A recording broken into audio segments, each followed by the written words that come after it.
آپ کو بتاتے ہیں کہ اگر آپ دیکھ رہے ہیں ہمارا پروگرام آن لائن تو کئی لوگوں کو اس میں مشکلات کا سامنا ہو رہا ہے. اس کے علاوہ اگر آپ واٹس ایپ کے ذریعے اپنا کاروبار چلاتے تھے تو وہاں پہ بھی مشکلات ہیں. اگر آپ تصویر بھیجنا چاہتے ہیں تصویر نہیں جاتی, کوئی اٹیچمنٹ بھیجنا چاہتے ہیں وہ نہیں جاتی. جب تک آپ براڈ بینڈ سے کنیکٹڈ نہ ہو ڈیٹا سروسز, ایسا لگ رہا ہے مشکلات ہی مشکلات برپا کریے نا. امیجن یہ ایک ایسا پاکستان ہے جس کے ڈیجیٹل پوٹینشل کی بات کی جاتی ہے اور یہ تخمینہ لگایا جاتا ہے کہ $60 بلین آپ کما سکتے ہیں اگر آپ اپنے ڈیجیٹل پوٹینشل کو پوری طرح سے استعمال کر سکیں. 5ویں بڑی گیگ اکانومی ہے, سب کے لیے ڈیجیٹل سروسز امپورٹنٹ ہیں. لیکن کل ہم نے یہ بھی دیکھا کہ آزادی پریڈ سے گفتگو کرتے ہوئے چیف آف آرمی سٹاف نے پاکستان میں ہونے والی ڈیجیٹل دہشت گردی کی طرف اشارہ کیا اور انہوں نے کہا کہ اس کو ٹیکل کرنے کے لیے اس وقت ایک نیشنل فائر وال امپلیمنٹ کی جا رہی ہے جس کی وجہ سے پورے ملک بھر میں ڈیٹا سروسز اس وقت سلو ہیں. لیکن اس وقت جو سینکڑوں ہزاروں کی تعداد میں لوگ اپنا جن کا روزگار اس سے منسلک ہے, امیجن کیجئے فوڈ پینڈا کے رائڈرز, دراز کے رائڈرز, مختلف اور ڈیلیوری سروسز جو بیچارے اسی بات پہ انحصار کرتے ہیں کہ ان کی ایپ چل رہی ہو جس کے ذریعے ان کو آرڈرز ملیں. اس آرڈر کے ذریعے وہ تھوڑی بہت اپنے دن بھر کی کمائی لے کے جاتے ہیں. امپورٹنٹ ہوتا ہے کہ لوکیشن پہ پہنچنے کے لیے بھی لوکیشن پن ان کے پاس موجود ہو. ان تمام چیزوں میں اس وقت ایک بڑی رکاوٹ ہے. تو کیا قیمت ہم ادا کر رہے ہیں, ڈیجیٹل دہشت گردی ہے کیا؟ آئیے ذرا اس پہ بات کرتے ہیں. ہمارے ساتھ موجود ہے بریگیڈیئر ریٹائرڈ جناب حارث نواز صاحب, فارمر وزیر داخلہ بھی رہ چکے ہیں, بہتر طور پہ سمجھتے ہیں ان معاملات کو. بہت شکریہ حارث صاحب. حارث صاحب, پوری دنیا میں ڈیجیٹل ٹیررزم کی اصطلاح اس انداز میں استعمال نہیں ہوئی, تھوڑی سی اس پہ روشنی ڈالیے گا. اس وقت ڈیپ اسٹیٹ, اس وقت ریاست کیا سوچ رہی ہے ان موضوعات کے اوپر؟ دیکھیں, پرابلم یہ ہے سدرا کہ اس وقت social media is so active and they are really damaging the national security, اور اس پہ اتنی زیادہ وہ ٹرولنگ ہو رہی ہے کہ آپ اپنی سیکورٹی فورسز کو ناٹ ریئلائزنگ کہ you are supporting narrative of enemy.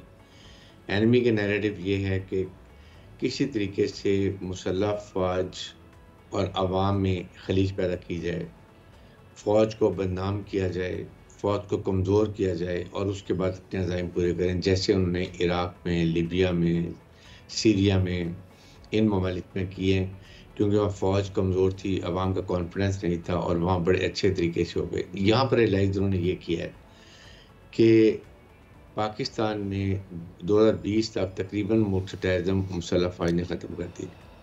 And then دے ریلائزڈ کہ اٹس اونلی پاسبل کہ پاکستان کو ڈیمیج کریں because you are an Islamic country, you are a nuclear country, your فوج فائٹر فوج ہے, فائٹنگ فوج ہے, جیو اسٹیٹک لوکیشن اچھی ہے.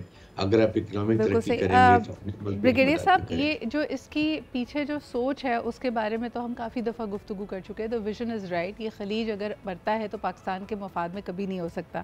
لیکن مجھے بتائیے, حالیہ جو امن و امان کی صورتحال بگڑی ہے, مثال کے طور پہ پارا چنار میں ہونے والی سیناریو جو ہے, یا بلوچستان میں جس طرح مسنگ پرسنز اینڈ ادروائز کے لیے پروٹیسٹ جاری ہیں, وہاں پہ تو تنقید بالکل مختلف ہے نا. یہ تنقید بھی ہے اور ساتھ ساتھ ایک شکوہ بھی ہے پاک افواج کے ساتھ, سیکیورٹی فورسز کے ساتھ. کیا آپ سمجھتے ہیں کہ یہ ایسے ہی صرف اور صرف ڈیجیٹل ٹیررزم پہ ذہن سازی کی جا رہی ہے؟ یہ واقعات بھی تو ہے نا, لوگوں کی شکایتیں بھی تو ہیں. یہ کوئی شکایت نہیں ہے. دیکھیں مسنگ پرسن کیا ہے آپ کے سامنے. مارنگ بلوچ از اے پلانٹڈ پرسن, اور وہ صرف اس طرح کے جو ہیں, جیسے پی ٹی ایم بات کر لیں, آپ یہ دیکھیں کہ ان کے ایجنڈے کیا ہیں, کیا یہ پاکستان کی فیور میں ہیں.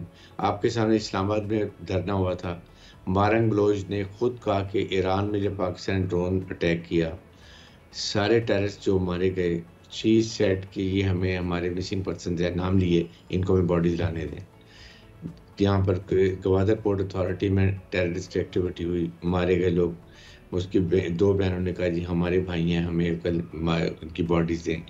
دے are 90% they have join terrorist organisations, اور اس میں یہ ایکسپلائٹ کر رہے ہیں صرف بدنام کرنے کے لیے کہ جی فوج ایسے نہیں کرتی ہے. یس 10% ضرور ہو سکتے ہیں, اور وہ لوگ ہیں جو ان کے پیرنٹس کو بھی پتہ ہے کہ وہ کون کون سی ٹیررسٹ ایکٹیویٹیز کے اندر ہیں اور کتنے مسلح یہ حارث صاحب کیا سوچ ریاست کی بدل گئی ہے؟ دیکھیں آپ اس میں اشارہ دیں کہ یہ اگر ایک گراؤنڈ ریالٹی ہے، جیسے آپ نے کہا کہ لوگوں کو گمراہ کر کے ان کی پروکیورمنٹ یہ ٹیررسٹ آرگنائزیشنز کر رہی ہیں، ان کو ریکروٹ کر رہی ہیں. مجھے یہ بتائیے کہ اگر میں آج سے 5 سال یا 6 سال پہلے کے بیانیے پہ جاتی ہوں، ہم ان محرومیوں کو، ان تکالیف کو، اس غصے کو سمجھتے ہوئے ان کے لیے اپرچونٹیز کریٹ کر رہے تھے، اور بات یہ کی جا رہی تھی. ہم نے کئی لوگوں کو دیکھا جن کا ذہن بدل گیا، جنہوں نے آ کے اپنے آپ کو سرینڈر کیا اور اس کے بعد سزا بھی دی اور سزا میں ان کی کمی بھی آئی. اس وقت ریاست کا کیا موڈ ہے؟ یعنی ایک طرف ہم دیکھ رہے ہیں کہ ڈیجیٹل ٹیررزم کی بات کی جا رہی ہے، ملک میں براڈ بینڈ سروسز کو بند کیا جا رہا ہے، دیکھا جا رہا ہے کہ کون سا نیریٹو بلڈ کیا جا رہا ہے، اور دوسری طرف کیا ان کے ساتھ بھی سختی سے بڑھتا جائے گا؟ یہ ایک میسج دے رہی ہے ریاست. بالکل ایسی بات نہیں ہے.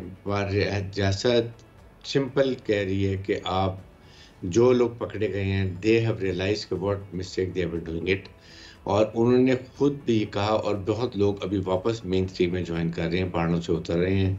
ریاست آنیسٹلی بالکل ماں کی طرح جو بہیو کرتی ہے، ان کو سب کو عام معافی دے رہے ہیں، اور ابھی تو بہت پیکیج اناؤنس کر رہے ہیں کہ آپ چاہ رہے ہیں کہ وہاں کے لوگوں کو روزگار ملے، نئے ٹیوب ویلز لگا کے دے رہے ہیں. جو روز بے روزگار ہیں، حکومت پلان کری کہ ان کو بکریوں کے ریوڑ دے دیے جائیں، چلو وہ مصروف ہو جائیں. بیکاز یہ جو ان امپلائمنٹ ہے نا، جو بے روزگاری ہے، اس سے دے فال پرے ٹو ہاسٹائل ایجنسیز.